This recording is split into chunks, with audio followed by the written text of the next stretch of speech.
There's a ton of content out there, and if you don't know where to start, it can be overwhelming, even paralyzing. So let's fix that. Welcome to Simply Cyber, a community of tens of thousands of aspiring and active cybersecurity professionals focused on networking, knowledge sharing, and professional development. I'm Dr. Gerald, Auger, Chief Content Creator at Simply Cyber, inviting you to get the answers to your cybersecurity problems with hundreds of cybersecurity videos answering your frequently asked questions, interviewing industry experts, and live streaming daily cyber threat briefings hosted by me. Now get the stories and insights you won't find anywhere else. Hit subscribe now and dig into all the fresh content on the channel and in the community. Nothing should stop you from launching and leveling up your cybersecurity career today.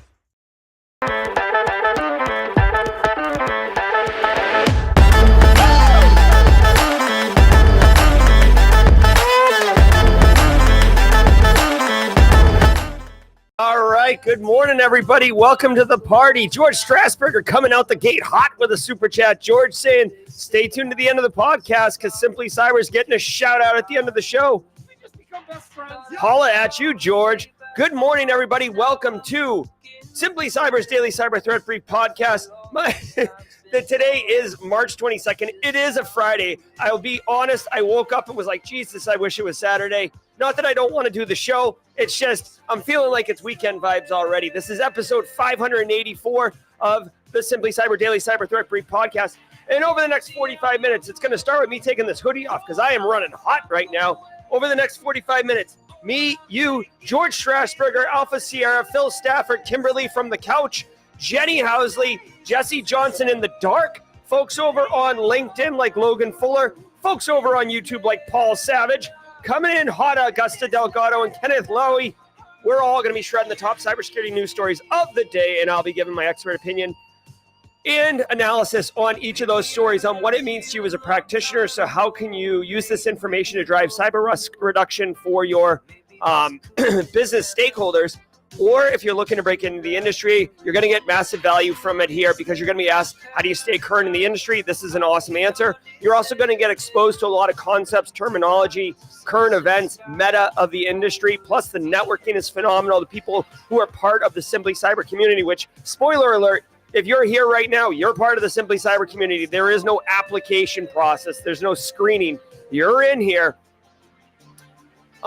You're just gonna get value. So supportive, inclusive community. Come on in here, make room. We got room for you. Marcus Kyler from the Yeet Crew coming in strong. Looking forward to the Jerry Sisso series review today. I'll tease that a little bit later. Thank you, Marcus Kyler. Guys, we got a banger for you today. Eric Taylor's in mod chat. Joel Belton's in mod chat. Jenny Housley's in the hizzy. DJ Bisek, Jesse Johnson, Kimberly. We've got folks for days coming in here. And I've got shoot. I've got a contractor coming to install something in my house. I think they just showed up. Hold on one second. I think they just showed up. And I don't know if my wife is home because I think she took Callan to go get to the bus.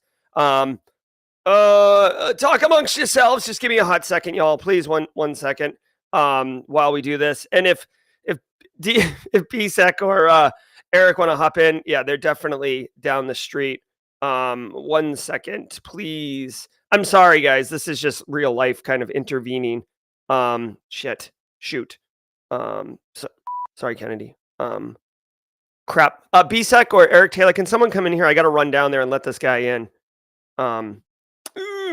Sorry. Crap. This is a problem. Give me 1 second. Can I do this and put music on with this? Give me 1 second, okay? 1 second, please. I'm just going to play music. I'll be right back. This will probably take like 30 seconds. Sorry, everybody. Sorry.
What's going on, you filthy animals? As Dr. Gerald Auger said, he does have a little bit of a thing he's got to go on. So I'll start kicking off Lisa's show. At least do the vendor or the sponsor introduction. If you don't know me, my name is Eric Taylor. I'm the CEO and Chief Forensic Operator of Barricade Cyber. I hope that everybody is doing well. Please say what's up in chat. Let everybody know you are. Just remember that every episode of the Simply Cyber Daily Briefing is worth half a CPE.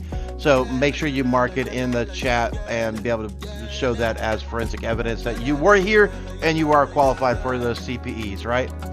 So we do definitely want to give a shout out and thanks to the show sponsors. Let me just get these guys pulled up.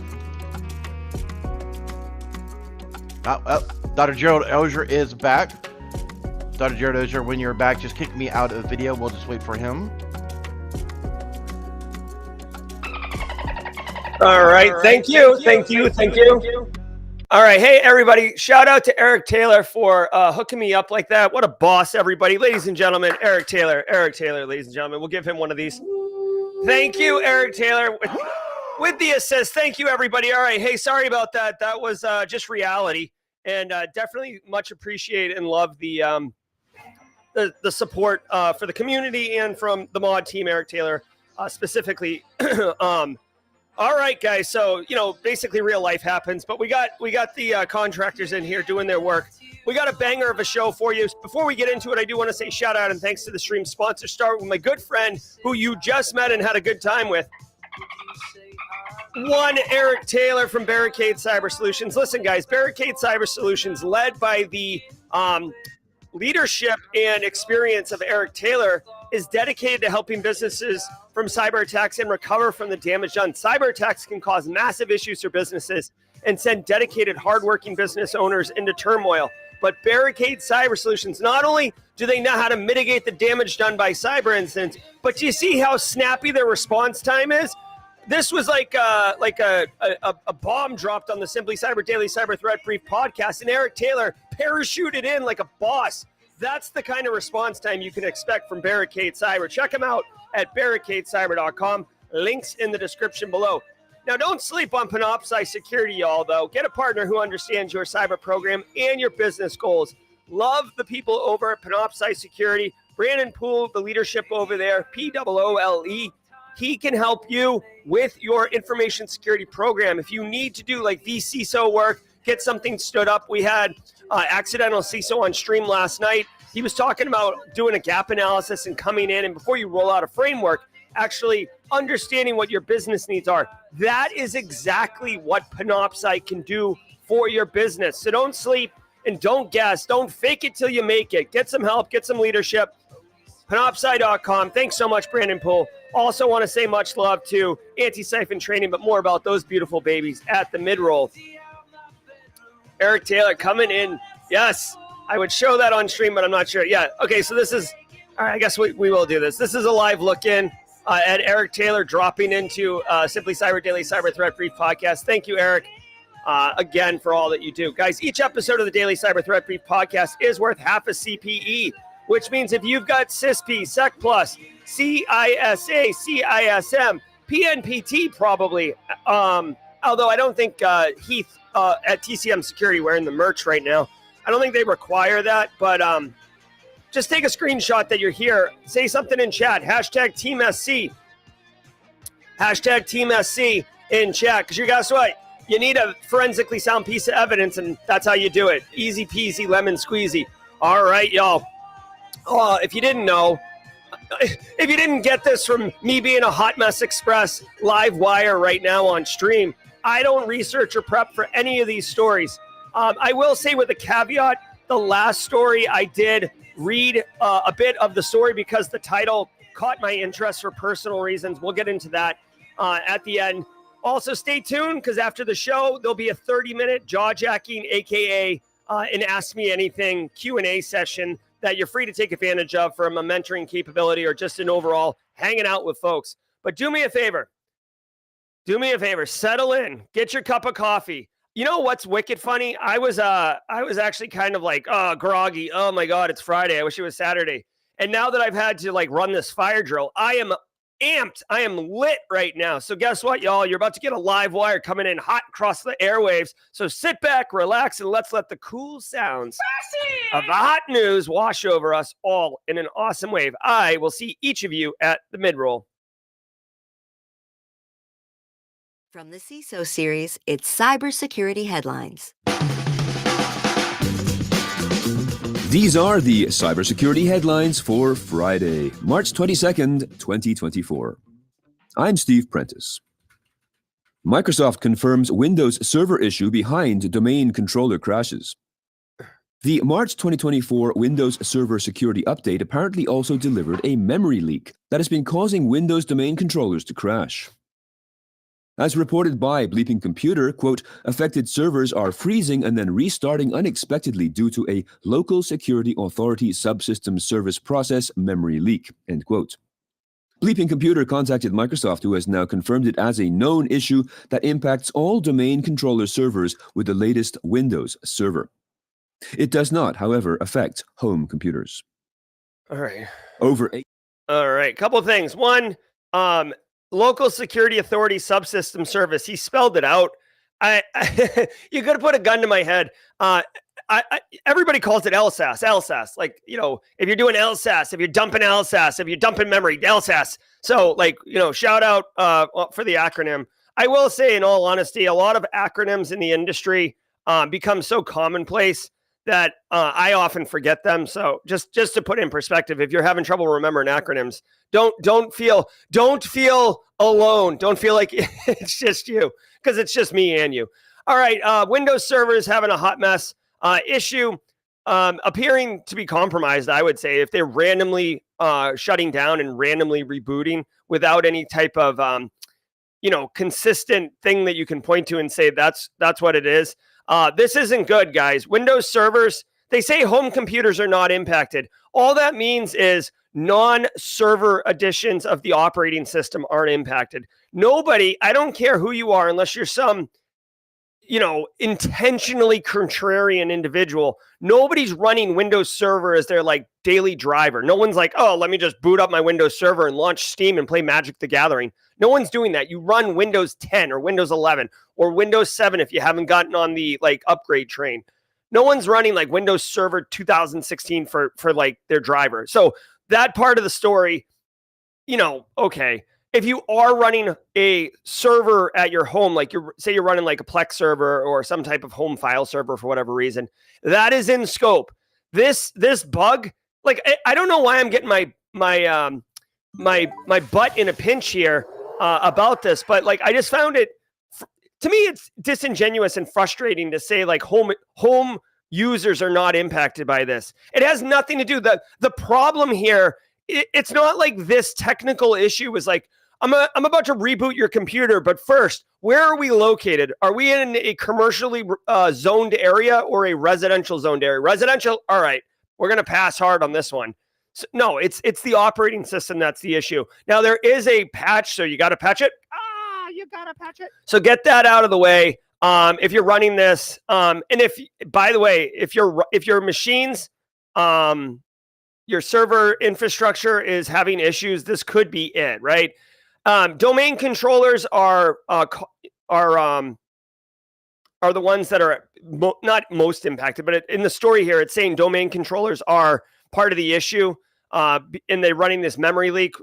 Without getting way into it, a memory leak is basically, if you think about finite resources on a machine, you have your RAM, right? So like, let's say you got 60 gigs of RAM, 64 gigs of RAM, whatever, and you're running software, right? When you load it into memory, when you load processes in, all these things, they take up memory, right? Which is why you need more memory to run bigger things. So when you're done running something or a process terminates, it releases the memory. So the memory can be reallocated, okay? This is where buffer overflows come from and use after free bugs and vulnerabilities, because it's around how the memory is being handled and deallocated and stuff like that. A memory leak is effectively where that deallocation doesn't really work and it doesn't release it back into the farm. So then as the processes terminate, they're not releasing the memory, and it's a memory, they call it a memory leak, but really it's more like a memory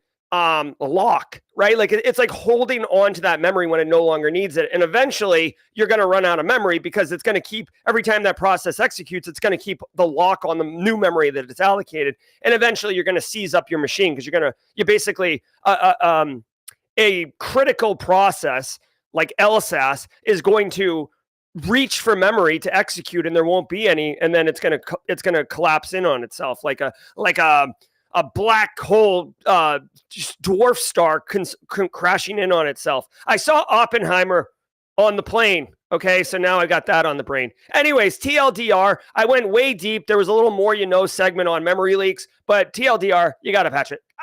You gotta patch it. 100 NPM packages found with discrepancies.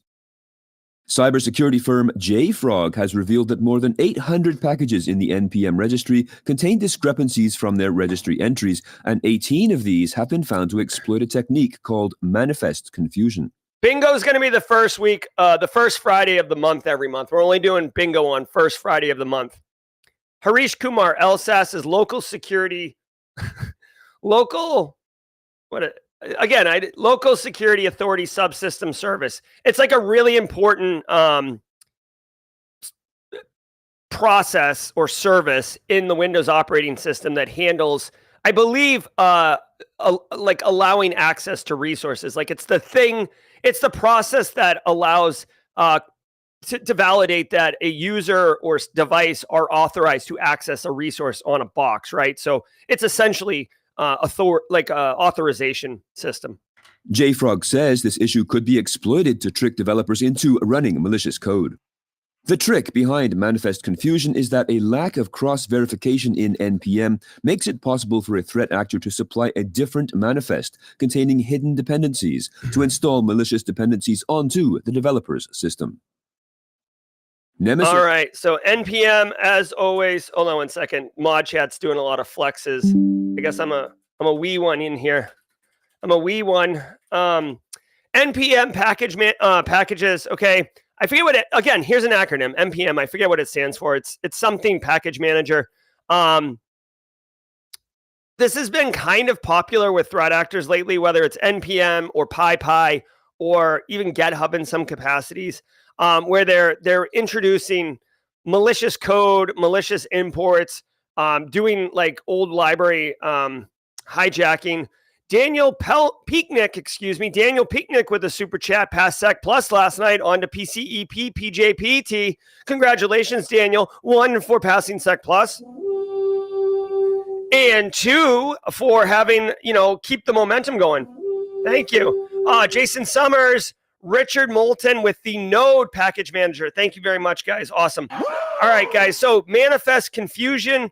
If I had to guess, this has something to do with basically like putting fake imports or malicious imports into it, right?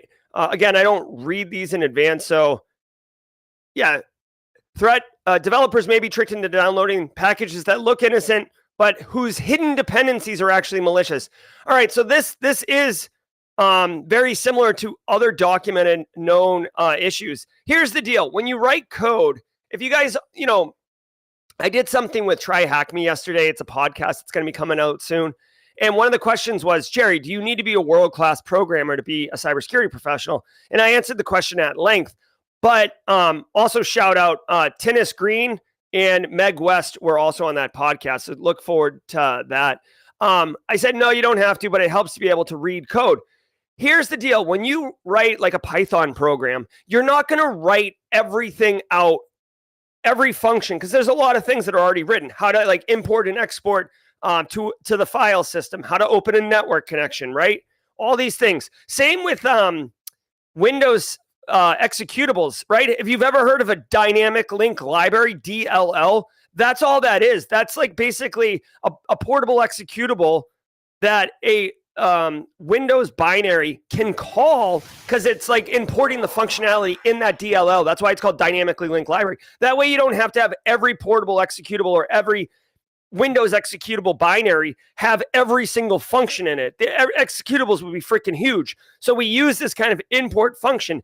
The problem is when you look at, say, a Python program and it says import divine dream divines library, import Night Owl's library, import also known as Dave's library. You're like, this is great. I don't need to know what Triple D's library does. I just know that there's a function in there called parse daily cyber threat brief feed or whatever. Like there's a function in there that I can call and I'm going to call it. So I just import her library and then call the function. The problem is if that library has malicious activity in it, I don't know it because I'm not actually looking at it. Furthermore, what they're saying in this particular story is that there's a couple tiers of layers to where the maliciousness can exist. So I import Divine Dream Divine's Python library because it's got some cool function in it. But her library also imports something from somewhere else, and that imports something from somewhere else. So you're basically inheriting all of the dependencies that every piece of software up the chain has imported into their program, right? So this is basically what's happening. And honestly, it's really tough to solve for this. And I'll tell you why. Unless you're special or I'm ridiculous. When I write a Python program or something and I import those dependency libraries, I don't go look at those dependency libraries. I have a sense of trust that they're legit. I try to go with more mainstream libraries like Beautiful Soup or something. But no one, as far as I know, no one is going and looking back in the libraries to see, doing a code review on these things. The truth is, programmers, it's a lot of duct tape and things stuck together back there. You might think that software programming is very elegant and there's a beautiful architecture to it, but it's not. At least the code I've written and the code I've seen, it's much more this piece and this piece kind of go together, square peg, round hole. And then you just take a mallet and you really hammer it in there. And then it's in there and you're like, yes, it works. But in reality, it's not a good fit. So this is a real problem. This is not very easy to solve. All I would suggest is, so BSEC says you have to make sure you keep up with the libraries you're using and when they change. Yes, but that's a lot of work. That's hard. Right? I agree. That is the way to do it, but that is hard. And I'm not saying it's hard, don't do it. I'm just saying in reality, in practice, it's hard. What are you going to do? Every Friday for 2 hours, go proactively check every dependency library that you've imported to all code that you've written and have running in production. No one's going to do that. So I would just say, maybe socialize this with your IT team or developers. That this is a known threat. It's not so much to make them aware that they're supposed to start doing code reviews as much as it is, hey, if you're using NPM or PyPy, right, or anything else, be mindful that this is a threat actor attack vector. Okay, that's all I would say. It's hard though. This is a real hard problem to solve. Darknet Marketplace rate. Hold on, Augustin Garcia is getting some love. What did Augustin? I'm up here yelling into a microphone, and sometimes I miss these things. Augustin Garcia passed the SEC Plus. Yes, sir. Nice work. In Germany-led operation. German police, working with agencies from the US and Lithuania, have seized and dismantled the infrastructure of this dark marketplace, famous for trading in drugs, compromised data, ransomware, and tools for phishing or DDoS attacks. No comment has been made as to whether any arrests were made in the takedown, but visitors to the Nemesis dark web page are greeted now with an animated 1990s-style spaceship with the word police on its wings, blowing up the Nemesis logo and replacing it with a QR code that leads to the website of the German Federal Police. Oh my God! Regulators! Mount up. This isn't your daddy's federal law enforcement with the trench coat and the fedora. Nope, we've got a new generation. We've got Gen Z in here seizing infrastructure and kicking it old school. Look at this, guys. This is literally the site's landing page. If you go to the Nemesis Dark Web Marketplace, and they've got this Life Force, or what was that? There was a video game by Konami that came out around the same time as Contra, and you could do the Konami code to get 30 lives, but it was like a side-scrolling a space shooter game. I think it was called Life Force or R Force. Hold on, I'm sorry. It's one of these days. Side-scroller, space Ship game. Let's see what it's called. Solar Assault. Nah. Gradius 3. Yep. Okay, here we go. Boom. This is what I'm talking about right here, people. Whoever's running in law enforcement, I can't believe they got this approved, frankly. This is dope. Like, look at this. Like the side scroller Gradius 3 looking thing. Like, I almost wonder if you're the Nemesis dark web marketplace administrator and you logged in for work today and you saw this, do you laugh? Do you cry? Do you get scared? Because it's awesome. It is awesome. Like, I literally can't believe that the government approved that they did this. Or this might be one of those where the person asked for forgiveness. Someone had to code this, right? Like someone went above and beyond. Like, they definitely had this web page already written, right? Because this is like a standard playbook thing. Like, sees it, redirect DNS, and have it go to this web page with information about that to scare consumers of the marketplace. But somebody had to go in afterwards and write this, whatever this is, like action script or I love it. I love it. I love it. I love it. All right. So Nemesis Darknet Marketplace rated. Way to go, Germany. I love it. Now, they said they don't know if they actually arrested anybody, which is too bad, simply because it's too bad because with all these dark web marketplaces, they have the infrastructure, they have the knowledge. The infrastructure is gone now, but they can rebuild it. And another thing is that, unfortunately for the threat actor who controls this infrastructure, dark web marketplaces are like any online marketplace. Okay. So because this one went down, the consumer population is going to migrate to another dark web marketplace quickly. So even if this Nemesis dude stands up the marketplace again, like say in 2 weeks, like 2 weeks to recover and get back up, the user or the customer base is not going to be nearly as strong. So this is definitely a hit for this threat actor.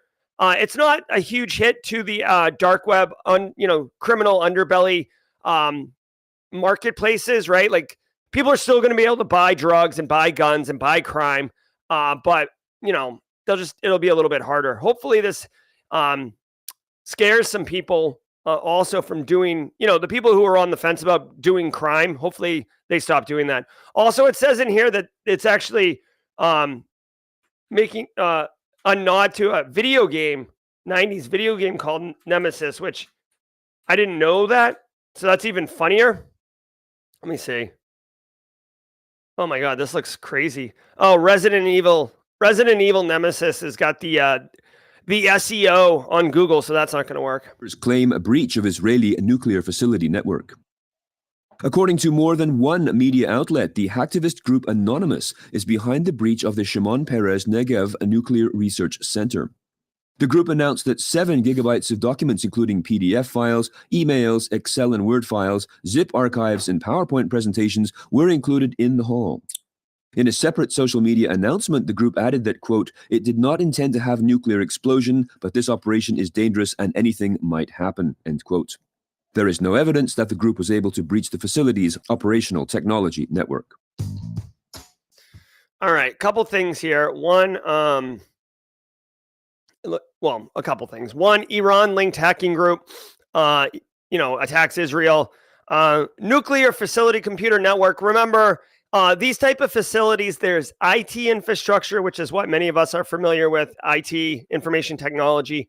And then there's OT infrastructure or operational technology. And this is typically like cyber physical systems in a nuclear facility, like the thing that raises or lowers the rods into the cooling stack, the thing that's checking the temperature of the rods, the thing that's spinning the, to enrich the uranium. It's kind of coincidental that it's Israel, simply because Israel was key behind the Stuxnet attack on Iran, 12 years ago in Natanz, when they basically destroyed that nuclear facility using what was considered the most sophisticated, elegant, complicated attack in history until SolarWinds came around. And some might argue that Stuxnet was more elegant than SolarWinds. But anyways, they're saying it's anonymous. Remember, Anonymous is a ideologically motivated hacktivist group that is very nebulous. At its heyday, Anonymous did have kind of like senior leadership, but the concept behind Anonymous is that it's almost like the Sandman villain in the Spider-Man world. Like they kind of just like form and address whatever perceived inequalities are happening, and then they kind of like go back down. So Anonymous is kind of like the Guy Fawkes. Well, it is the Guy Fawkes mask, but there's a reason that Anonymous wears the Guy Fawkes mask. If you've seen V for Vendetta, and everybody at the end is wearing the Guy Fawkes mask, spoiler alert, that's the deal. You don't know who is truly doing the work and who is just, kind of around.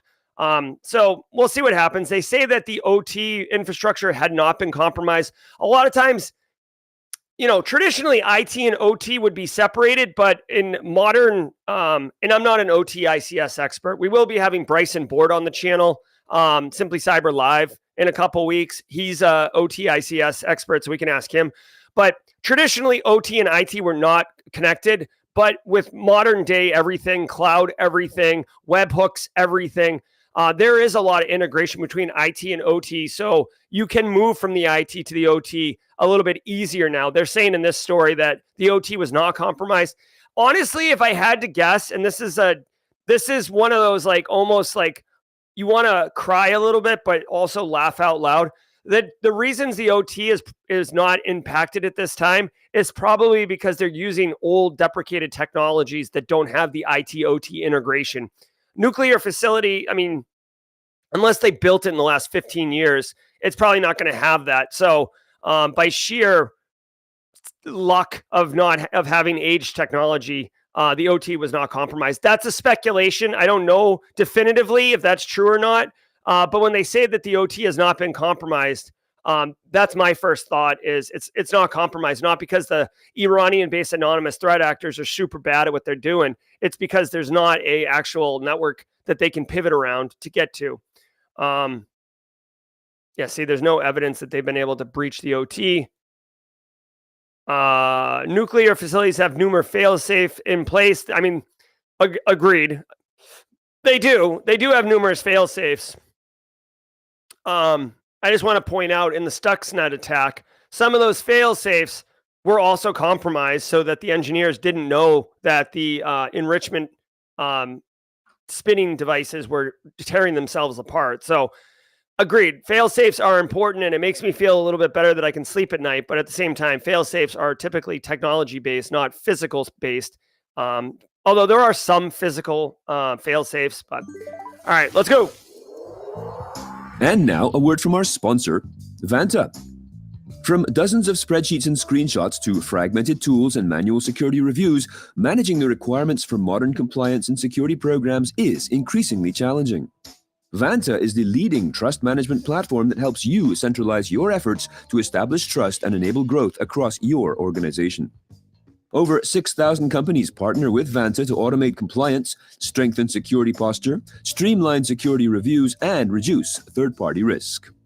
To learn more, go to vanta.com/CISO and watch their 3-minute product demo. That's VANTA.com/CISO. All right, welcome to the mid-roll.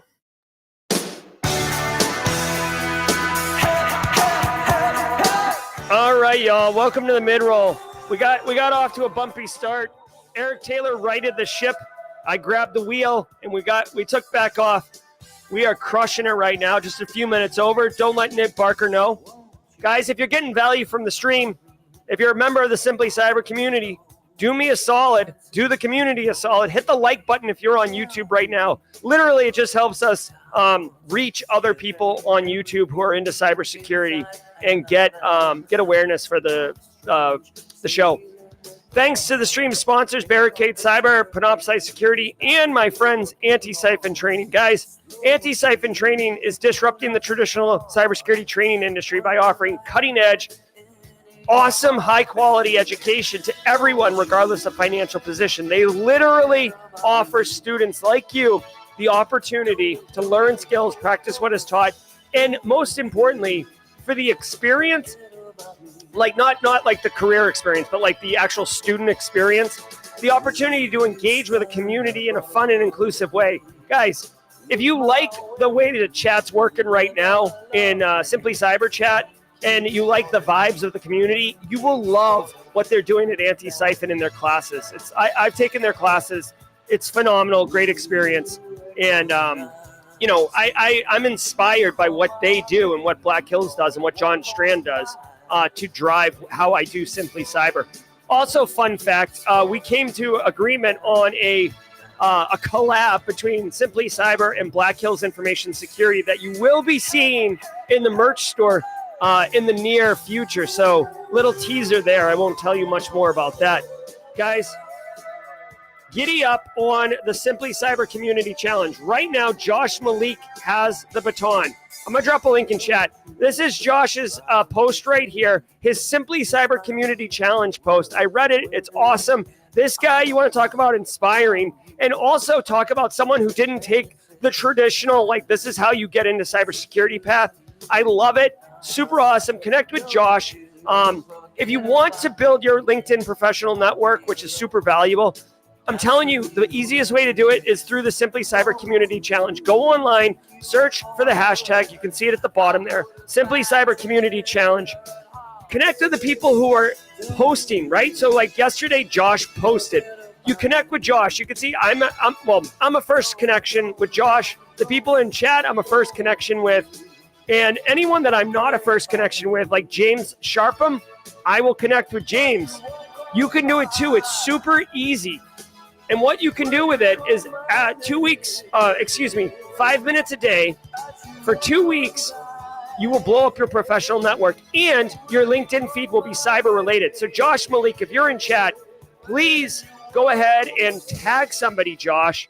If you want the baton, if you want to be the person who shares your story today and blow up your professional network, that's how you do it. Raise your hand,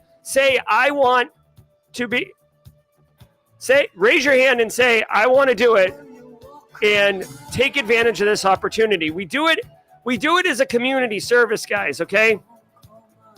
All right, every single day of the week has a special segment, and Fridays are Grayson's Joke of the Week, presented by James McQuiggan at 35,000 feet. James McQuiggan's Joke of the Weeks. Here we go. He wants you to know, if the cyber thing doesn't work out, right? Say you're trying to break into cyber and it's not working out, go get a job at the Mint. He heard that you can make lots of money there. Okay. If the cyber thing doesn't work out, okay, guys, so we've got some guidance here, right? If the cyber thing doesn't work out, go get a job at the Mint. They're making tons of money there. You know, if the Mint doesn't work out and the cyber thing doesn't work out, get a job cleaning mirrors. It's really the only job you can see yourself in. I mean, absolutely, 100% of the time. James wants to know, if the cyber thing doesn't work out, get a job at a keyboard factory. He hopes that he can get enough shifts on. If the cyber thing doesn't work out, James is going to get a job at a keyboard factory. He hopes he can get enough shifts in the space to work. Oh my God. All right. Thank you, James McQuiggan at 35,000 feet. Brilliant. All right. Let's get back into it, y'all. VF sends out breach letters to millions following December cyber attack. The VF Corporation, one of the world's largest apparel retailers and owner of brands like Vans, North Face, Timberland, Dickies, and JanSport, has now sent out letters to customers that the Alpha V Black Cat ransomware gang had exfiltrated basic customer information, such as email address, full name, phone number, billing address, shipping address, and in certain circumstances, order history and information on payment method used. However, no financial information or social security numbers were involved in this breach. All right. Space Tacos with the super chat. Space Tacos, what's up? Did we just become best friends? Yep. Space Tacos, wish me luck on this meeting to kick off cyber audit. Should have 50 people in it, and my directors say it's going to be difficult. Come on. They obviously don't know what you're capable of, Space Tacos. You're going to kick a mud hole in this audit's butt. Go on there, crush it. Love it. Space Tacos, good luck. Best wishes. Straight crush it. Rex says he held a funeral for our boiling water. It will be missed. Oh my God. James and Quicken, get some of this Rex joke in here. Thanks for the super chat, Rex. We just become best friends. Yep. All right, guys. So retail apparel company, VF, which owns Vans, North Face, Timberlands, Dickies, Jan Sport. This is wild, y'all. First of all, just as a quick editorial, when you say VF Corporation, this, Jesus Christ, I almost punched my French press over onto my computer. Sorry, Kennedy. Listen, when you say VF Corporation, faceless conglomerate, you're like, what? What is that? And then you're like, oh, Vans, North Face, GN Sport. You're like, oh, I know those brands. It's crazy how that works. There's another one. Oh my God, the company that owns Ben and Jerry's ice cream. Like, there's these like faceless, big money conglomerate machines that just buy well-known, respected brands and then don't change anything about it. And like me, you, and Jesse Johnson think that North Face is North Face, and you're like, yeah, I love North Face. In reality, there's just some like, you know, big machine printing money in the background. It's crazy. So anyways, when you're big, you can get hit and get hurt, right? So they're basically sending out a ton of breach letters, throw it on the pile of identity theft protection, and businesses saying that security and privacy is very important to them. Hold on, we got a Simply Cyber Community Challenge person picking it up. Joel Earns CS. Joel Earns CS. Thanks, Joel Earns CS, for the for picking up the community challenge. So Alfie ransomware gang gets them. I gotta say, you know what? Like, hat tip to you. I don't care if you're the largest faceless conglomerate. Yeah, Unilever. Thank you, Curious Circuit. Unilever. Like, no one would think like, oh, I love Unilever, but Unilever I think they own like tons of like personal hygiene brands too, like Dove and like, you know, Dawn and Palmolive. Like, it's bananas, frankly. Anyways, Alfie Black Cat, tier 1 threat actor. You could have a $30 million cybersecurity budget, and Alfie Black Cat might get you anyways. So, you know, basically they're just executing their incident response, including the appropriate actions as far as notifying impacted victims and doing all the things that they're supposed to do. This is, unfortunately, to me, this is like a normal story in 2024.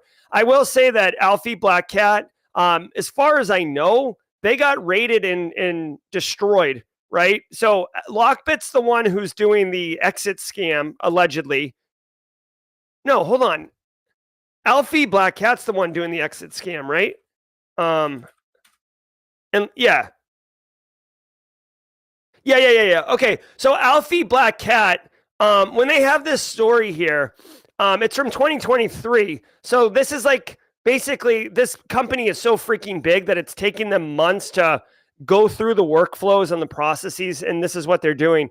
Alfie Black Cat, just so you guys know, tier 1 threat actor, but you shouldn't be seeing much from them for a little while, because they're the ones who hit Change Healthcare, massive amounts of impact, businesses closing, people not able to get their pharmaceuticals.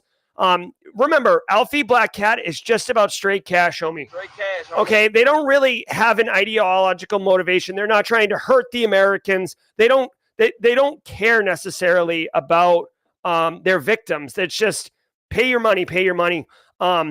And with this Change Healthcare one, they actually said that they're closing shop. Most people, including myself, believe that they're just taking the money and running, and that they will resurface. This is a hot take. I believe, and I'm going to do a lap around the Buffer Auger Flow studio if it happens. I believe that Alfie Black Cat will resurface by the fall. Let's say September 1st. Take the over-under on it. By September 1st, Black Cat Alfie will resurface, but under a different name that will have some type of dark element to it, right? Because they were dark side, then black matter, then Black Cat, Alfie Black Cat, right? So dark flaming donkey, right? Like, that's what we're joking about. So look for that. And Lockbit, and Lockbit's the one that got taken down by law enforcement, but they didn't really get the head of the snake on that one. Jacksonville Beach suffers data breach. The Florida city announced on Wednesday that nearly 50,000 people had personal information accessed during a January cyber attack, and this included social security numbers. Thank you, Brandon Parsons, on LinkedIn there for those contacts. Yeah, Operation Kronos was the Lockbit thing. If you want to go get more info on it.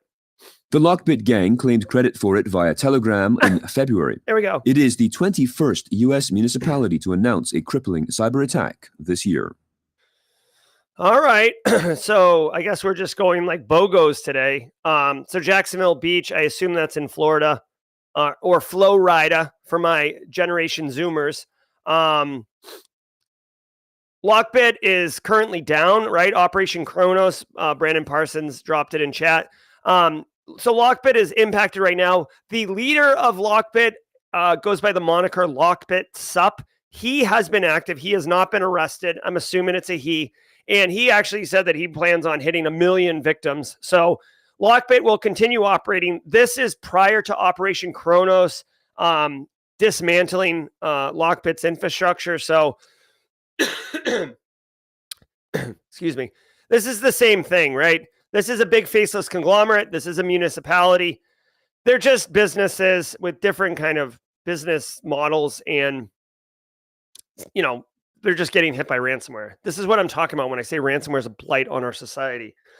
This one, guys, get in line. I probably should start like a wall back here of municipalities getting hit by ransomware, because it's basically a daily thing, right? Spartanburg, South Carolina, Baltimore, Minneapolis, Dallas, Texas, right? Like, just sign your name up, get on the list. Like, it makes me think of, this is kind of ridiculous, but it makes me think of the movie A Christmas Story, the kid with the Red Ryder BB gun, he shoots his eye out. There's one scene where he goes to talk to Santa at Higbee's or Macy's or whatever, and he walks up and he gets in line. He thinks the line is really short, and then the kid behind him taps him on the shoulder and says, the line starts back here. And he looks and the line's wicked long.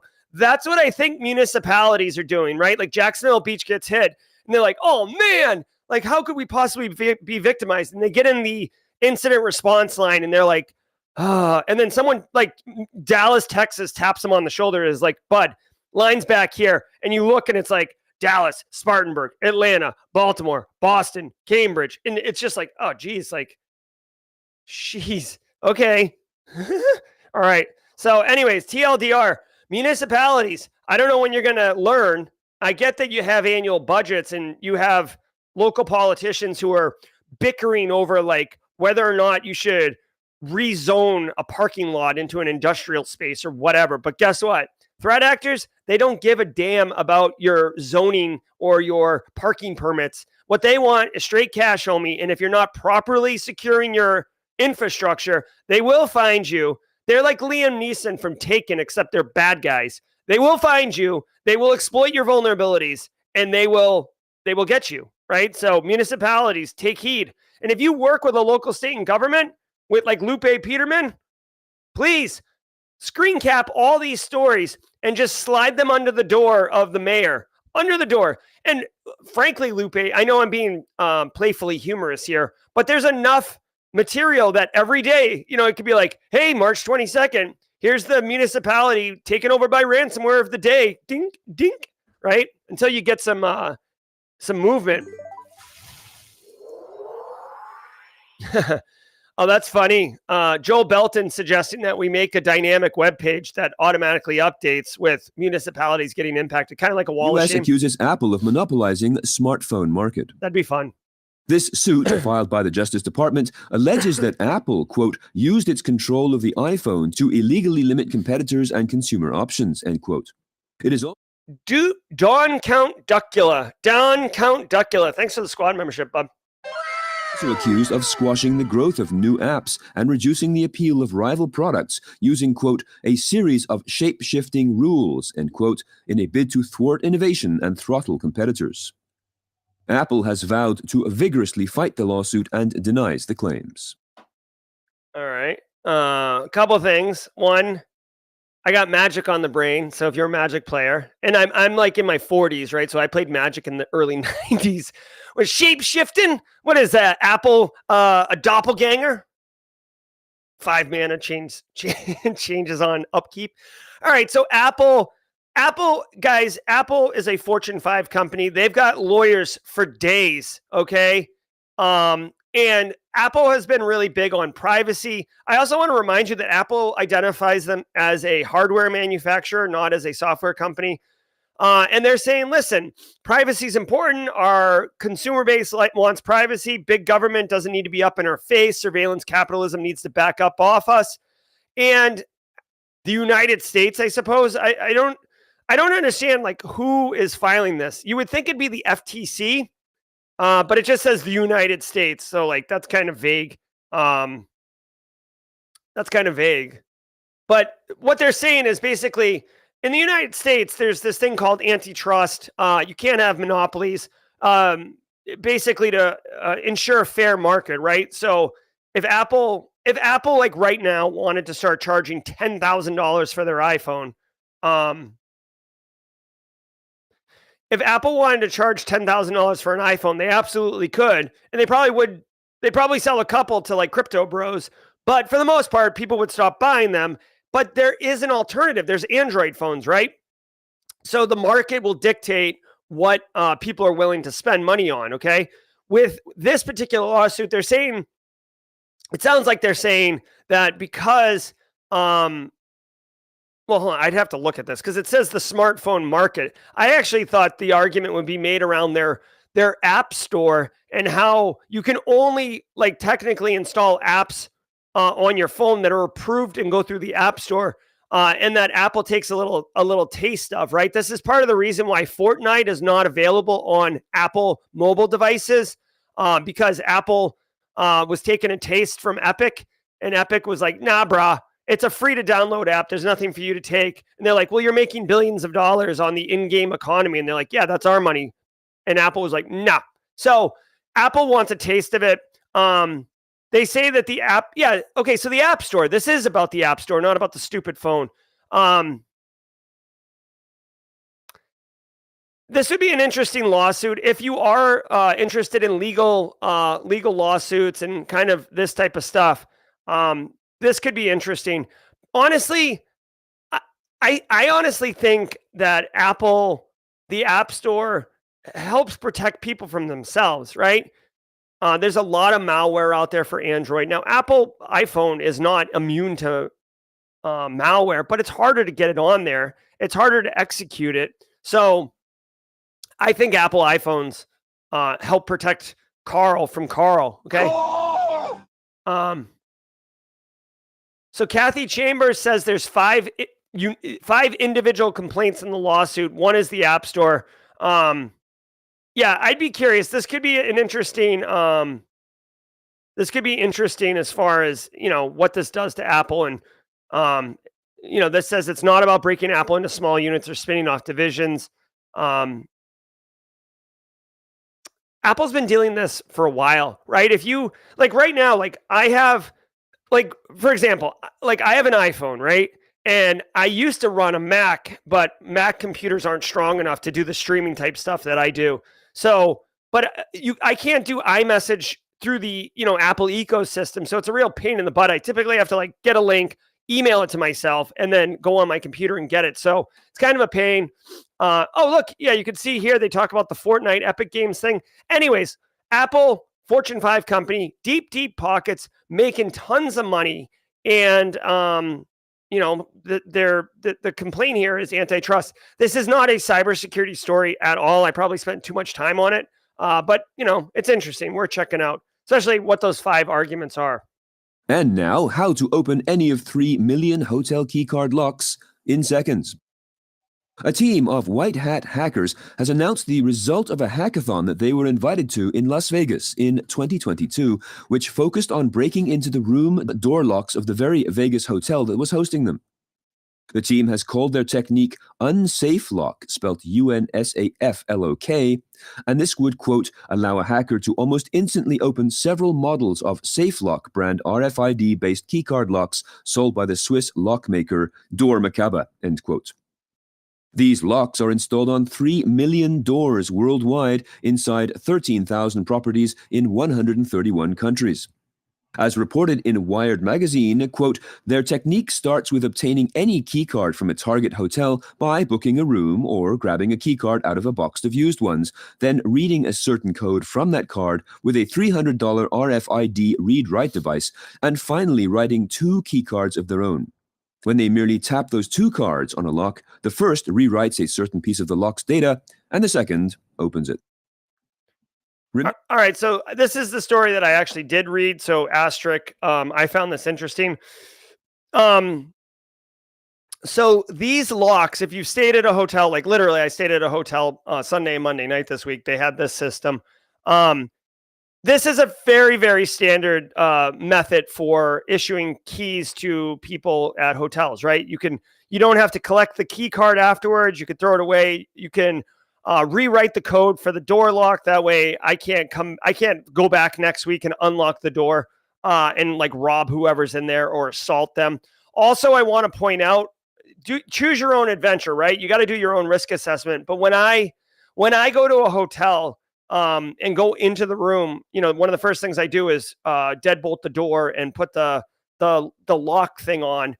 And those can be circumvented, of course, but it raises the level of difficulty for an attacker and potentially gives us an alert. If you're really, really into it, perhaps I've seen some females do this. There's like something you can do with like a towel that's almost like you cannot get in the room if you do this thing with the towel and the lock, but you'd have to Google that. Anyways, you still can't stop someone from entering the room when you have left the room, right? They call this the evil maid attack. If you've ever heard of that, that's what that is. You can also Google that and look at it. All right, so here's the deal. These locks are used everywhere, right? Like I wish I owned a piece of this technology because somebody is probably filthy rich riding around in a boat because of this thing.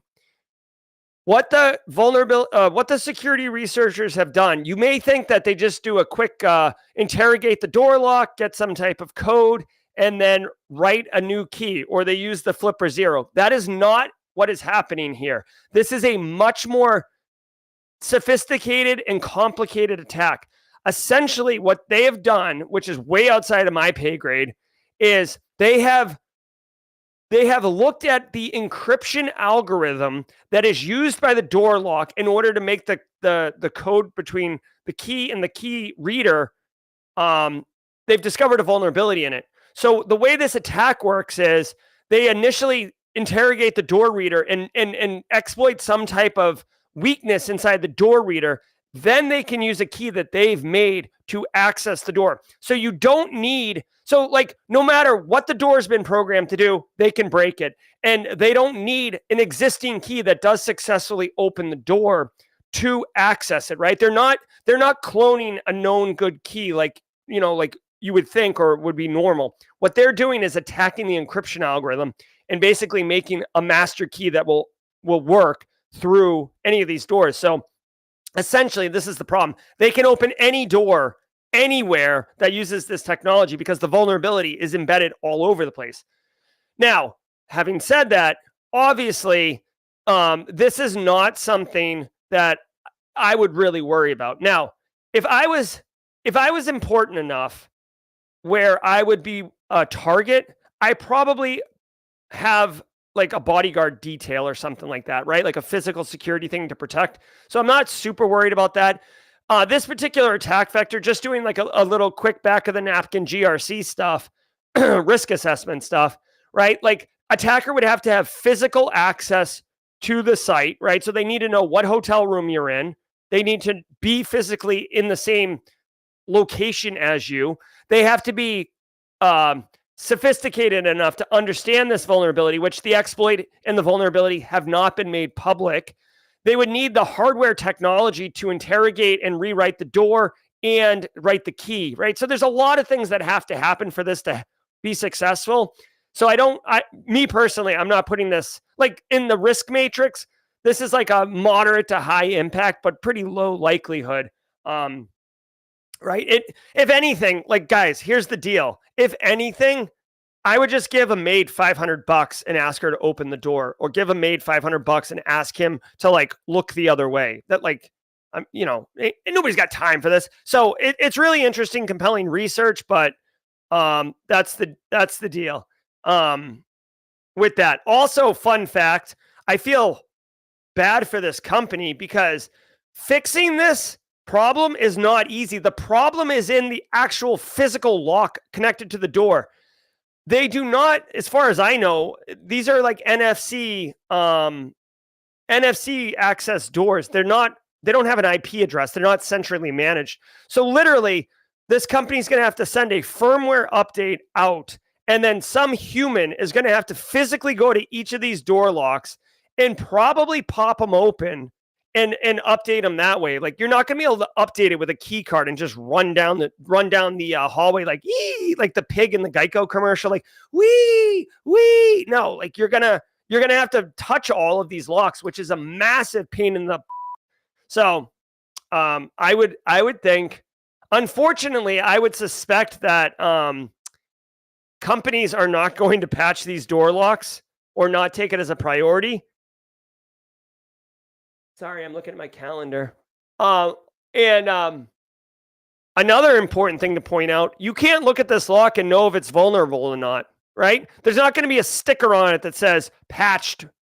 It's just you're taking it on faith that it's not a vulnerable lock. Again, the likelihood of exploitation is low. I would think that someone would break into your room a lot easier ways before they go to this level, but it is what it is. Remember to check out our slate of live content coming up later today from the CISO series. It starts off at 1 p.m. Eastern at 10 a.m. Pacific with Super Cyber Friday.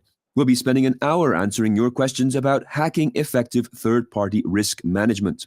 Hopefully, we'll figure out how to move beyond questionnaires and ratings. Let's go! Then, at 3:30 p.m. Eastern, 12:30 Pacific, Rich Straffolino will be talking to Simply Cyber's Gerald Auger in our Week in Review show. Woo! If you want some expert commentary to help you give context to the week's biggest stories, you've got to join in. To enjoy... All right. What's up? Getting the shout out from CISO series. Simply Cyber's Gerald Auger coming at you. Moving like a spider monkey. Coming at you. All right, guys. Love it, love it, love it. Hey, if you were here just for the news, I bid you good day. We got 400 people here right now. Love it. Thank you so very much for spending your morning, a piece of your day with the Simply Cyber community. Hashtag Team SC in chat. If you got a boogie out of here, good on you. If you're on vacation right now and you just tuned in because you're part of the community, get back to those drinks with the little umbrellas in it, your feet in the sand, and enjoy yourself, your 3-day weekend, lucky duck. And if you got to just grind through the workday today, I feel you. I'm right there with you. We got it. Be good. I hope you can join us at 3 o'clock later today. I'll send a link to everybody. It would be great if you have the time and you want to do it. It would be phenomenal to do a raid. I know I do raids incorrectly, but I would love to. I love it when we raid as a community, any of the shows that we get asked to be on. It's always fun. So if you can come out, and hang, that would be fun. I'm Jerry from Simply Cyber. We're going to pivot over to jaw jacking. So if you're just here for the day, be well, take care, and until next time, stay secure. For those who want to hang out, let's go.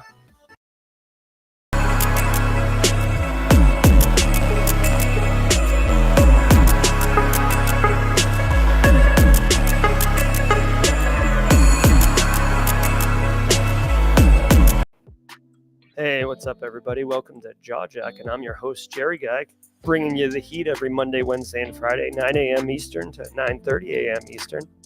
We're going to be shredding the top questions of the day, bringing you the answers that you want. Hanging out with the Simply Cyber community, we're coming hot off the heels on that nerd, Dr. Gerald Auger's daily cyber threat brief. Hope you got value from that. Let's get into it. How's everyone doing? What a hot mess express getting the show started today. But I felt like, guys, this is why I'm such a fan of business continuity, right? Like, it's all about resiliency, not about security. The show must go on. Jerry guy, what a nerd. Are you kidding me? Yeah. Oh, very cool. Hey, so if you guys didn't know, like, let me give a little shout out and love. I know Kathy Chambers isn't officially a mod, but I'm going to drop some mod love in chat right now. Guys, between the efforts of Kathy Chambers and Kimberly Can Fix It, we have almost finally got a workflow that is, operational and ongoing to carve off the jaw-jacking segments. So Monday through Friday, Monday, Wednesday, and Friday, it's me. Tuesday, it's Eric Taylor. Thursday, it's DJ Bisek with his drip of an OBS stream studio. And they're going to be carving that off and putting it on Simply Cyber Cafe as an independent video. So if you didn't know, I can't believe I just used drip correctly. Wow. Who's this guy? All right. So if you didn't know, Simply Cyber Cafe is kind of my alt channel. If you want, go subscribe to it, please. It's the alt channel for Simply Cyber. And I've got some lo-fi stream music, 24 hours of music and stuff like there. But you can see I call it casual cyber. The jaw-jacking videos are going to start being published here. So get on that if you'd like. I'm a huge fan, obviously. I put a lot of effort into this, but is there a jaw-jacking emote? Emilio Garcia, there is not a jaw-jacking emote at this time. We've talked about it in the past. We've done some mock-ups and demos, but we don't have one at this time. Curious Circuit with a super chat. Did we just become best friends? Yep. I would like to know if it's worth it to get the Google Cyber Cert and then the Sec Plus, or just go for the Sec Plus. All right, Curious Circuit. Two things. One, I've got a video for that. All right, hold on one second.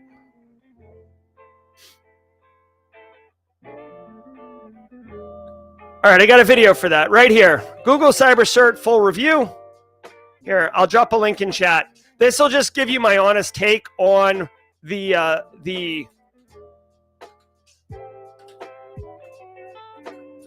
So there's my honest take on the Google Cyber Cert. So what I would tell you and tell everybody, okay, to Curious Circuit's problem, the question is, okay, do I take the Sec Plus only, or do I go get Google Cyber Cert, then Sec Plus? Here's what I would tell you. If you don't have a lot of IT background, if you're not comfortable with technology, if you don't understand how a network works, the Google Cyber Cert knowledge is going to be valuable, all right? You don't necessarily need to get the certificate, okay? The knowledge is pretty good, okay? It's not exceptional, but it's better than nothing, right? So you can go through and get that knowledge, then do the Sec Plus. The Sec Plus is going to be very focused on cybersecurity domains. It's going to assume you understand what a network is and what packets are and what the OSI stack is and what an operating system is and how things work, okay? So that's what I would tell you. The Google Cyber Cert, I'm not seeing have value in market. I don't know any hiring manager that's like, oh, I see they've got the Google Cyber Cert. But Security Plus Cert is one of those certs that will show up on job recs. It will be used by HR as a screening tool, for lack of a better word. So there is value in that. If you already understand, like say you're a system administrator, you work in technology, the Google Cyber Cert's not really going to help you much in that, okay? Just a Bite says, I had my first interview my first ever interview for the industry this morning as a security engineer. Way to go. That's awesome. What are your suggestions on things to focus on during my first 30 days? All right. Good question. Guess what? I got a video for that. Oh my God. I love saying I got a video for that. Okay. I think I called it Crush It 90 days. Yep. I got a video for that. All right. How to crush your first 90 days. So you asked for 30. I do give you a roadmap for 30, 60, 90 in this video. So let me give you that video so you can go deeper. But Just a Bite,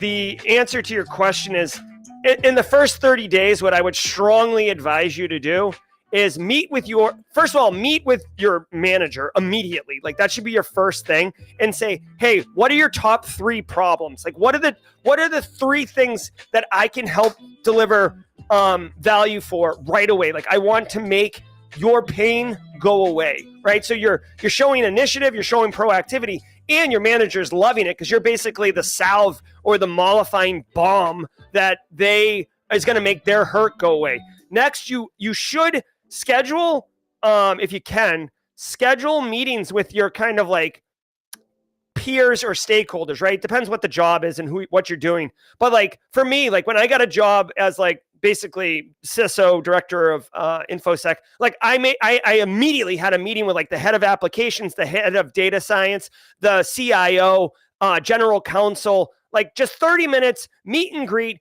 And basically in those meetings, do the same thing. Like, hey, here's who I am. Here's what I'm doing here. And then make it all about that person. Hey, what do you do here? How do you see information security working with you? What are your pain points? What are your challenges, etc.?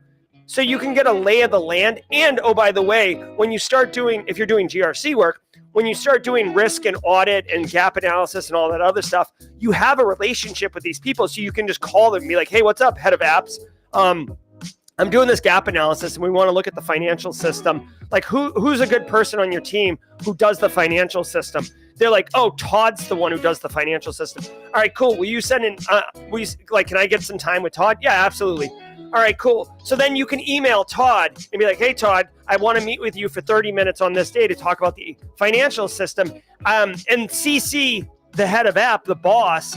And now Todd realizes like, okay, like this is like my manager is aware and supporting that I do this. That way you get way more like buy-in, right? If you just message Todd and you're like, hey, Todd, meet with me. Todd could be like, dude, suck an egg. Like, you're not my boss. I don't have time for you. Get out of here. So anyways, that's all a long way to say that's what I would do in the first 30 minutes. Gabe Lister with the super chat. We just become best friends. Yep. Gabe's got a panel interview next week for a junior analyst position at an electric company. Yes. Any advice I could use to melt their faces off? Yeah, Gabe. All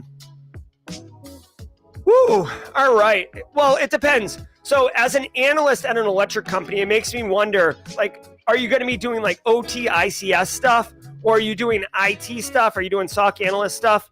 An electric company, let me see. MITRE ATT&CK framework. Let's do this. Here, let me actually do this. MITRE ATT&CK framework, electric, grid, threat actor. I'm wondering if you can, I'm wondering if we can find, here, let me see this really quickly. This is what I would do.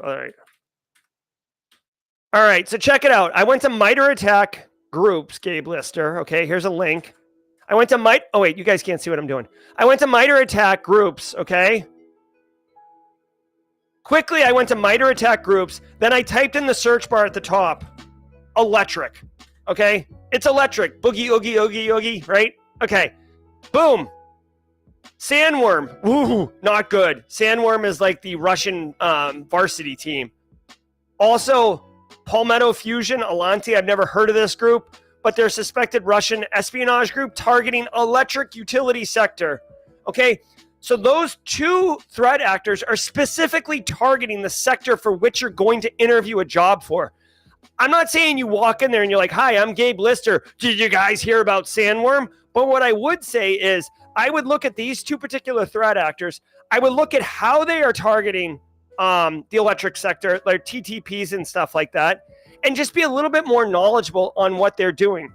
Also, I would get familiar with ransomware, since that's obviously a major threat all over the place, and kind of look at some of the attack vectors for that. Obviously, like, the daily cyber threat briefing, Gabe, I know you're always there. Just what I would say is be mindful of current events. Also, a fun fact, if you've done any type of like home lab, so you want to be a SOC analyst, Eric Capuano lab, anything like that, like for me personally, what I like to do is think through like, okay, like what did I actually learn in this lab? Like what was my experience with this lab? So think of those things, and that way, like what you want to do, at least in my opinion, is what you want to do is take control of the conversation when you're in a panel interview. So when they ask you a question like, "Oh, like fish comes in, what do you do?" Right? Like you want to, you don't want to just say like, "Oh, I would go look at Exchange Online Protection and evaluate whether or not there was like something suspicious in it." You might say things. Well, first of all, sorry everybody. One thing I love to do, Gabe, and I recommend everybody do this, is that whenever you're asked a question, especially like a scenario-based question in a job interview, ask follow-up questions. The interviewer's making up the question, right? So they probably haven't put a lot of thought into the detail. So like, okay, so for the example, they say like, "Oh, a user clicks on a fish and what do you do?" Well, you could be like, "All right, like great question. What, like, how do I know? Like, was I alerted? Did the user call in? Like, how do I know? Like, what's the genesis of this thing?" And they're like, "Oh, a user called in and said that they think they clicked on something that is malicious." And you're like, "All right, well, okay, like that's good. Like, the first thing I would do is, like what email security gateway system do you guys have here? Do you have one, or are you just running like a basic mail server?" Right? You don't want to make any assumptions. Ask pointed questions. Because you're asking pointed questions, one, you're giving yourself time to think. Two, you're demonstrating to the interviewer that you understand the bigger picture and that you're just not focused on answering their direct question. You're showing basically knowledge and understanding of like, an email security gateway would make a lot of sense in this case. And I need to know if we have one because my workflow is going to take me to that if it's there, right? Et cetera, et cetera. And again, they're making it up, so they'll start filling in the blanks for you. It's great. That's what I would do, Gabe. Hopefully that works out well. Don't make up answers that you don't know the answer to. I would keep your answers to like 2 or 3 minutes to give them ample time to talk or, whatever. James Jr. XM with a super chat. We just become best friends. Yep. James says he passed his Sec Plus last month. James, nice job. Learn all you can, but for the test, make sure you know what attacks and what an infected system looks like by reviewing logs. It makes sense. My 2 cents. All right, James. Hey, you know what? That's great information. Okay, if you are taking the Security Plus exam, the 701, somebody who's just passed it is offering guidance on make sure you know what attacks and what an infected system looks like by reviewing logs. Great piece of advice. So definitely remember that. Also,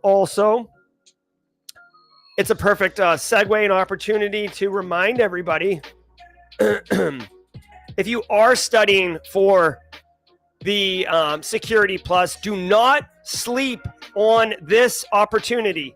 Slay Security Plus, run by our very own Jesse Johnson, every single Thursday is doing a live stream. You can see he's got tons of it in here. Jesse's always dancing. And look, here's the thing. You can actually like do real plus trivia questions together. Look at here's how it works. Show it to me. Show me. So here's an example. Look, here's a question. Here's the 4 answers. Here's how you like weigh in. And there's active people in chat with you, other students training. And after the question's answered, you see if you got it right or wrong. Jesse provides context on the actual answer and why you should do it. This is a sick, awesome study group. Okay, so don't forget to take advantage of this. I'm going to drop this in chat. I love what Jesse's doing over there. I love it so much that Simply Cyber was happy to sponsor Slay Security Plus and help them be able to deliver this value to the community. Super pumped. Every Thursday except last night. Exactly. But you know what? Jesse is human. He's working on his own initiatives right now. So always, we're a community, guys. Don't give Jesse a hard time about not streaming last night. Like, let us not forget that when this show started, I said, welcome everybody. And then I ran away for like 5 minutes. So what's up, Deb Wigley in the house? Guys, if you don't know Deb Wigley, say hi. She's definitely one of the good ones One of the good ones. We're so fortunate, guys. We have so many wonderful people in the Simply Cyber community. Kathy Chambers, Deb Wigley, Base Case, like, all of you, Space Tacos. Like, there's so many wonderful people in this community. It's not fair for me to just name a few. So, oh, hold on. There's questions. I'm sorry. Let's go. Gil Zilberstein has a question. How did you make this channel so addictive? I don't know, Gil. I appreciate the question. Maybe just being authentic, being myself. That's the best part, y'all. You know what I mean? Like, I want it to be a quality product, but I'm not hyper focused on production and like, oh, it's got to be perfect. Like, I just be myself.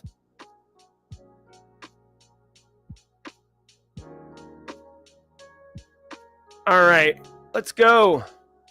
Just a Bite. I've been speaking with the manager for the last 12 months. All right. Sounds like you're going to crush it, Just a Bite. Billy Orellana says, do you have a video in regard to a SOC analyst interview questions? Do I have one for a SOC analyst? Judges? Let's go. All right. The answer is quite yes. Okay. Simply Cyber. Let's see. Judges. SOC analyst. It's actually one of my most popular videos. That's why I'm saying it so arrogantly. Right here, SOC analyst, interview questions and answers. How many views? 133,000. Let's go. All right, I'll share this in chat right now with y'all. Where this is like during my like experimental thumbnail phase where I was like doing the big head. Got some shades on there. All right, so Gil, who asked that question? Billy? Let's tag Billy. Billy. SOC analyst interview questions and answers. Billy, there you go. Hopefully that gives you value. Alana Boyajian coming in over the top rope with her 18 months. Love having you here, Alana. It's been great DMing with you a little bit too. Getting to know you. Get those contractors squared away before you hit CISO Series Week and review this afternoon. Exactly. Yeah, no, we have one of those we have one of those spaces in our garage. Like the attic above our garage is space and we store stuff there, and we have like one of those pull down ladders, and I was on the ladder the other day and like the ladder literally broke. Like, thank God, seriously, thank God I didn't fall through it and break my leg with like a compound fracture, but the ladder is broken, so I bought a new one. But like I'd basically be taking my life into my own hands if I tried to switch that ladder out. So that's the work that's happening right now in the garage. And Mrs. Auger had the helm, but she had to run Callan down to the bus. All right, what else we got? Oh, Keith Sloan says he watched the 90-day video yesterday. Mad quality, thank you very much, Keith Sloan. Deb Wigley, I love this community so much. You make all this space so very welcoming and encouraging. Better together. Yes, I love the overlap between Black Hills and Simply Cyber Crews. And like I said earlier, guys, little teaser, we had the official meeting to collab Black Hills and Simply Cyber, and we came up with a banger of an idea. And just stay tuned to that. I don't want to spoil anything because I want to have like a big reveal when it happens. But all right, let's see. Malware Trini, I have a video for that. I'm telling you guys, I literally have like you could see, or you can't see it, but I have 1,100 videos on the channel. I almost always have a video for that. I love, the whole reason I started Simply Cyber was because I would get asked the same questions often, and I couldn't give everyone the time every single time to answer the question. And it hurt that I couldn't help. So by making the videos, I can mentor at scale. Hey, what do I do in my first 30 days, 90 days? Like, I got a video for that. Like, boom, 5 seconds.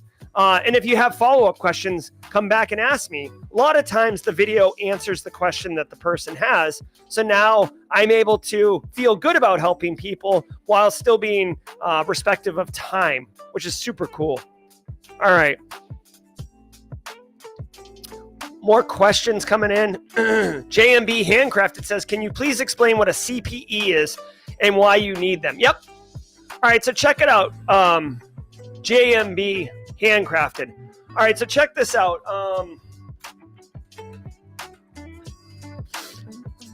For every single professional certification, right? These are all like the professional cybersecurity certifications. And if you don't know about this website, go check it out. It's super dope. But all of these certs basically have a requirement for you to stay current as a professional. JMB handcrafted, right? So what they don't want is someone to get a CISP and then go walk into the woods for 30 years and then come back and be a CISP. You know, like they want you to maintain professional certifications. Also, they want you to pay your annual dues. So in order to maintain your professional certification, because there's so many different ways to get educated, you could go to a conference, you could attend a webinar, you could teach a class, you could write a book. So they come up with this thing called CPE policy. And you can see here, I've just chosen ISACA, but ISC squared, ISACA, CompTIA, any single company that makes a certification will have their own CPE policy. Now, CPEs, you need to usually get 40 a year, 120 over 3 years, and you can get it all sorts of different ways, right? Here's a whole bunch of different options, right? But you need to do it and you need to document it. So when I say Simply Cyber Daily Cyber Threat Brief, take a screenshot, half a CPE. Usually 1 CPE equals 1 hour of education or training. That's kind of how it shakes out. So because the Daily Cyber Threat Brief is an hour long, but really no one's going to argue that at least 30 minutes of it is knowledge in cybersecurity related education, which is why I conservatively err and say half an hour, half a CPE. So by being here, by being part of the Daily Cyber Threat Brief, you are doing, like, I'm a cybersecurity professional, right? I know what I'm talking about. So you get an instructor-led webinar on cybersecurity, which is why it qualifies, and it's half an hour of content, so it's half a CPE. So that's why you do it. And then if you do not maintain your CPEs, the certification body will take your cert away from you. Okay? Hopefully that answers your question. Let's go. We got Pastor of Muppets on Discord. I have an interview for a CMC auditor today. Any tips? All right, that's cool. So Pastor of Muppets. By the way, I think CMMC audit work is going to explode in the second half of 2024. If I was 24, if I was young, not gray Jerry, and I was trying to figure out how to break into the industry, I would absolutely go right at CMMC work. And I'd probably move to Washington, D.C. to get it, which is, by the way, what I did in 2004. I moved to D.C. and did government work. So, Pastor of Muppets, what I would say is with CMMC, there's 3 tiers. Basically, what you need to know is that there's like 27 controls or something like that in 853 that you need to implement and be maintained with in order to be CMMC certified, which basically means you can bid on contract work. What I would say, Pastor of Muppets, if you only have an hour of time to do it, go look up what the exact controls are that are required for level 1 CMMC, and review those. Like, literally read the 853 for those controls and be familiar with them. Kind of at the tactical level, and then also at the macro level, like what control families there are. I guarantee you a lot of them are access control family, probably the risk management family. And I mean, like, just get an idea for the overall vibe and how you would audit. Also, if you're in my GRC analyst masterclass, it wouldn't hurt to go watch the audit lab video and the risk assessment video on 2x speed, just to get that kind of workflows in the front of your mind. Okay. We're at 9:30, so we're running out of time here, y'all.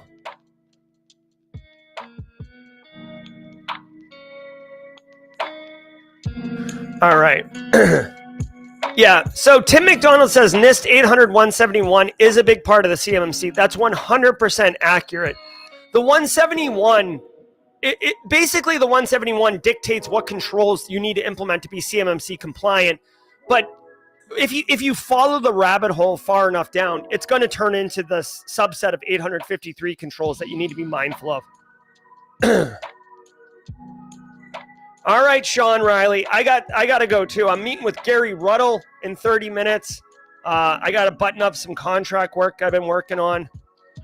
So as much as I love the crew, I got to boogie and get some work. Thank you.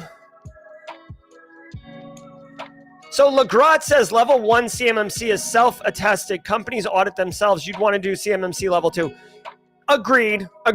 But a company may be wanting to have somebody on staff who does the audit internally, right? But Legrat does bring up a good point. That was like part of the big problem with CMMC 1.0 and why it imploded was that small businesses weren't going to be able to afford the burden of getting independently audited. All right, guys, I got to go. Hey, I want to say thank you to all of you. 258 of you beautiful people still in here, hanging, high-fiving. Guys, be good. Remember, at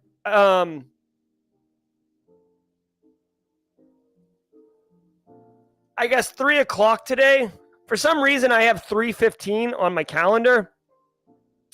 But at 3 o'clock today, we are doing the CISO series weekly podcast. Hold on. Let me see if I can figure out where this thing is. There I am. Look at this. They got my little mug here. This is funny. Doink. Look at this guy. Hey, you. Week in review with me. So if you want to come out, I would love it if you did, guys. Honestly, I love doing the Simply Cyber raids whenever that happens. So come out, be part, hang out, high fives. And we got one last question. Let me see what's up. Whoops. Borderline Behemoth says, do you have a video on how to develop, organize your professional image, like email name, social media, proof of CEUs, work study related Discord? No, I don't actually have a video for that. I mean, are you basically saying like how to make a portfolio essentially? You know what? Actually, I don't have a video for that, but I do have a recommendation for that. So Linktree,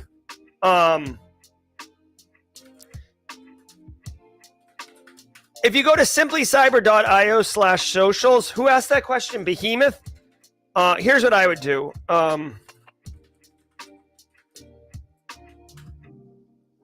So Behemoth, this is my Linktree. I don't pay for this, but when you do a Linktree, like basically you can put, you put your picture here, you put your socials here, and then you can custom build this stuff. Now, for me, obviously, I've got school courses and the channel and all that other stuff. But what I would recommend is use a Linktree, right? And put your stuff here. You asked, hold on, that's the wrong, where's this? Develop, organize your professional image, email, social media accounts. Okay, so Behemoth, you could have your email, just like I have it right here. You could have your Discord right here, your LinkedIn right here, and then proof of CEUs, social media. Like you could literally have this right here, point to a Google Drive, read-only access of your CPEs, like your daily cyber threat briefing stuff, right? Like use this as a quick and dirty portfolio landing page. And then all you have to do is say, hey, go to Linktree/Behemoth. Or like you could do what I do, and I have a 302 redirect. So if you go to simplycyber.io/socials, it redirects to this Linktree. But now you can control the URL and make it like behemoth.com or whatever. Okay, I hope that helps. This is how I do it currently and how I would recommend you do it. I don't have a video for that, but basically I just did the video in real time with you. I was going to get out of here, but mods keep dropping questions in here, and I can't help myself. For someone interested in GRC, should I start with Google Cyber certification? If you don't have an IT background, the Google Cyber program is going to get you some exposure to some of those fundamental concepts. So I would recommend that. Again, Justin, I wouldn't say this just for my own financial benefit, okay? So please take this with a grain of salt. Do all the free stuff first, but like literally my GRC analyst masterclass, the entire reason I made that is because people would ask me, how do I get GRC training and knowledge? And I didn't have a good answer. There's like literally no good answer out there. So I made this class. It's not free. So obviously, full disclosure, but a lot of people have taken this class and had a lot of great experiences. In fact, I've only had to refund 2 students out of like 20,000. And one of them never responded why they wanted a refund. And the other one told me that my class was trash. So, but 99.9% of people like the course. So that's what I would do. Okay.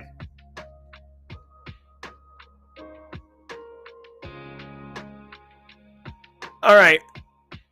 All right, guys. Hey, I'm going to get out of here. I really, really appreciate all of you. I hope to see you guys at 3 o'clock for the CISO series raid. I'll have Discord open. We can boogie, oogie on it. I'm Jerry from Simply Cyber. Thanks so very much for all you do. Love, mod love. Let me drop some mod love. The mods are always in here, tirelessly working. I'm so grateful for them. So grateful for all of you. For all those who have interviews today, we had a lot of people in chat. Go ahead and crush it. Get out there and just demolish those interviews, whether it's a panel interview, a phone interview, whatever. Just drop an elbow. Get all Krav Maga on it and put an elbow into it. I'm Jerry from Simply Cyber. Until next time, 3 o'clock today or 8 a.m. on Monday, stay secure. If you enjoyed that content, keep the cybersecurity train going by connecting with the other Simply Cyber community resources. We have the Discord server that's lively and always keeps the conversation going. You can connect with me directly on LinkedIn. And also every single weekday morning on the Simply Cyber channel, we're doing live daily cyber threat briefings, 8 a.m. Eastern time, as well as Thursday at 4:30 p.m. We're doing live stream interviews with industry experts, and we produce videos that we push out every Wednesday morning. I'm Jerry from Simply Cyber. I hope you enjoyed the content, and we'll see you in the next one.